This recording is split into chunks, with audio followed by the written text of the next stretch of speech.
Hari Om to everyone. Om Shri Chinmaya Sadguruve Namaha. I'm Sanaya and today I'll be talking to you all about Antahkarana. What is Antahkarana?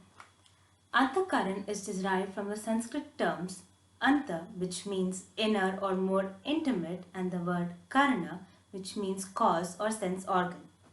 When translated, the term literally means internal organ or the inner cause.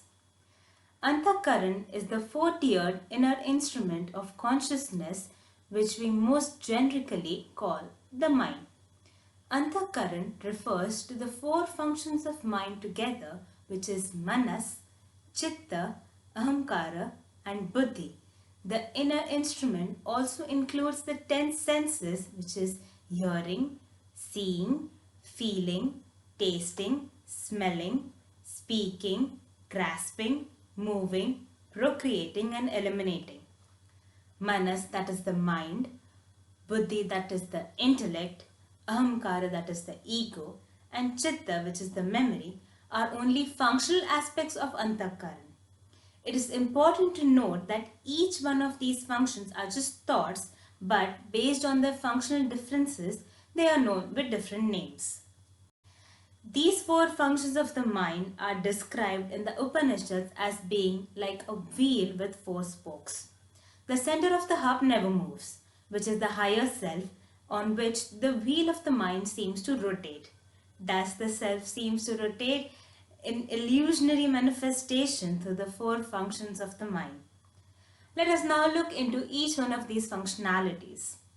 Manas. It is the objective mind and the sensory mind. It has got its svabhava, that is the nature, of running towards objects. It deals with emotions and feelings. It is the doubt and indecision condition of thoughts. Manas controls the 5 karmendriyas, which is the organs of actions, which is speaking, grasping, moving, procreating, eliminating, and the 5 Jnanendriyas, which is organs of perception or sense organs, which is hearing, touching, seeing, tasting and smelling. Buddhi.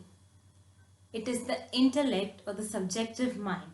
It is of determining, judging, discriminating, deciding condition of thoughts. It deals with ideas and ideals. A person makes a wrong decision when his intellect is clouded. The sharper the buddhi is, the easier it is to decrease the strength and coloring of the desires. Buddhi is always present and is always there to guide us. All we have to do is start listening to it. In order to do that, we need to make Buddhi the guide in our life so that our life choices are made with wisdom and life is stress-free and happy. Thus, by constantly focusing on and increasing the clarity of Buddhi, a peaceful life can be maintained. Ahamkara. Ahamkara, as we understand, it is pride. In this case, however, it means ego, self-identity. When we experience I of thought, that is I am doer, I am enjoyer, that is Ahamkara. Aham means I and Kara means maker, so Ahamkara means the I maker. Our Ahamkara colors incoming sensory impressions with aversions on or attractions. If a thought wants me to do something, I know it was once colored with attraction, that is raga. If a thought wants me to avoid something, I know it was once colored with aversion or dvesha. Such a desire can either be fulfilled or unfulfilled, resulting in positive and negative emotions. Chitta.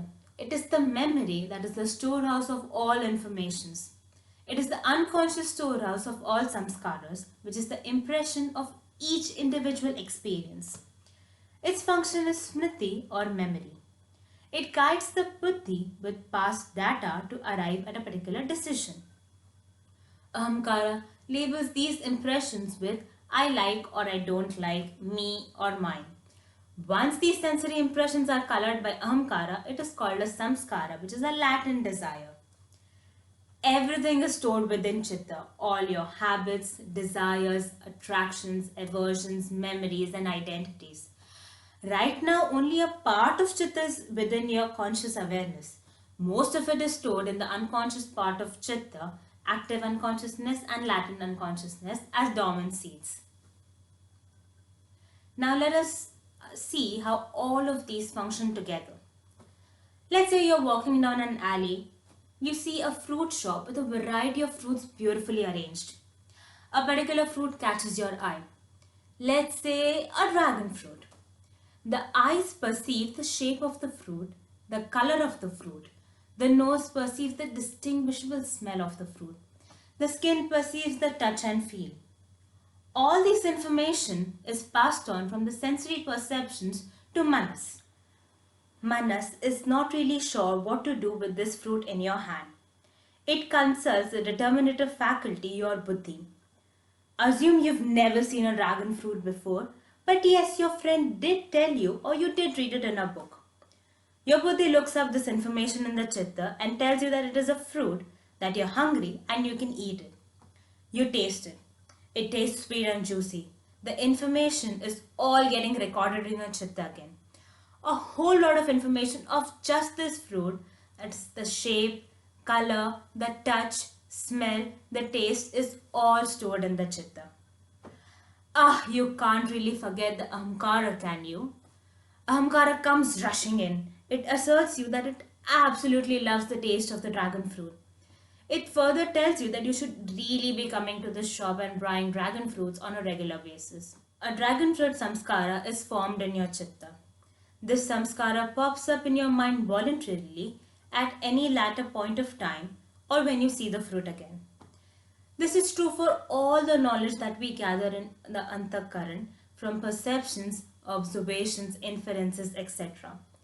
As we go through our journey in life, we accumulate many such samskaras. We also come up with samskaras from our earlier births.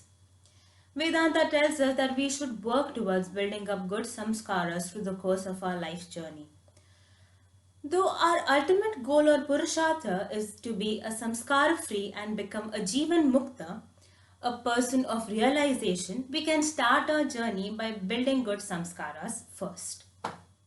In one of our famous Upanishads, the Kathopanishad, Yama tells Nachiket, life is a journey to fulfillment.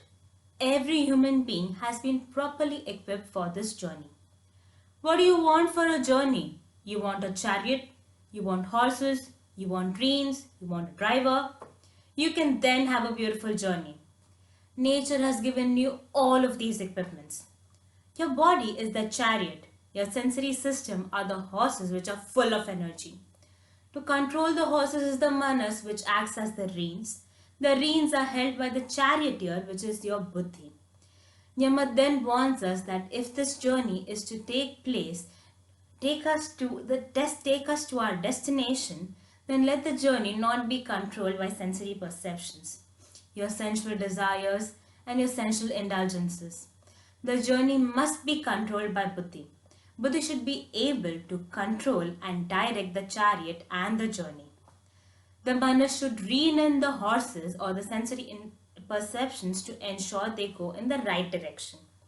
Buddhi must be sound and discriminative to guide the manas.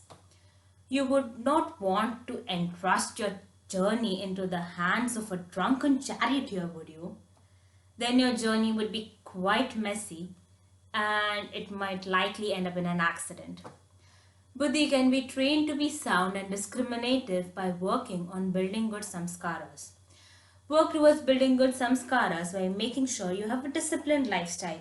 You keep good company, keep yourself informed by reading the right books, by reading about your life of our great sages and rishis, by ensuring Bhagwan is always accompanying you in your journey in life and is ensuring that you have time for the prescribed spiritual practices and texts in our Sanatana Dharma. Let a man read but a little from Gita, drink just a drop of water from the Ganges, worship Murari Govind just once. He then will have no altercation with Yama. Om Tat Sat. Quoting one of Swami Chinmayananda's quotes, a well-trained and controlled mind stands a man in good stead better than armies. It saves him from cowardice as well as perils.